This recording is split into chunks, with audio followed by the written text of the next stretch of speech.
Narito na ang balita mula sa GMA Integrated News.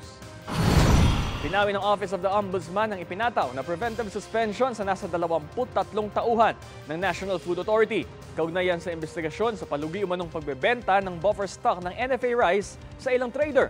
Sa panayam ng Super Radio DCBB kay Ombudsman Samuel Martires, hindi nakitaan ang partisipasyon ng mga naturang tauhan sa kontrobersya. Lumalabas na sumunod lang sila sa utos. Samantala, nasa proseso pa raw sila ng pag-iimbestiga sa iba pa. Paglilinaw ni Martires, hindi binawi ang suspensyon dahil sa inihaing motion for reconsideration ng ilan sa mga nasuspindi kahapon. Bago pa niyan, nilift din daw ang suspensyon sa isang NFA employee dahil umano sa maling impormasyon sa listahang ipinasa ng Department of Agriculture. Wala pang komento ang DA. Narito naman ang iba pang balita ang binabantayan ng GMA Integrated News. Ilang negosyante at agriculture officials ng Czech Republic pupunta ng Pilipinas sa susunod na linggo bilang bahagi ng pagtulong nila sa food security program ng gobyerno. Mga Pinoy sa ni-raid ng Pogo Hub sa Bamban, Tarlac, pinakawalan na.